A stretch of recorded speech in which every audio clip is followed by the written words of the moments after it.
Kaluwore kod nok mar koth e piny Kenya mipidhe kothe, keyo nyalo bedo manok e jumbe mabiro kaluwore kod oro mosebedo kuom kinde malach. Ma omiyo sirikal koro osechako chenro mar manyo kaka jopur oyudo kothe makare, maneno ni keyo malong'o oyudore e kindego ma koth chako chue e pacho ka. Ka jopur bende ijiwo mondo oikre mapiyo motelone chako pur.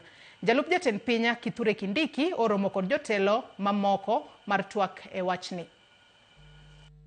So I want to assure the country that the government is seized of the matter of what has happened this season. The government is also seized of the matter of what is projected to happen later this year in terms of precipitation.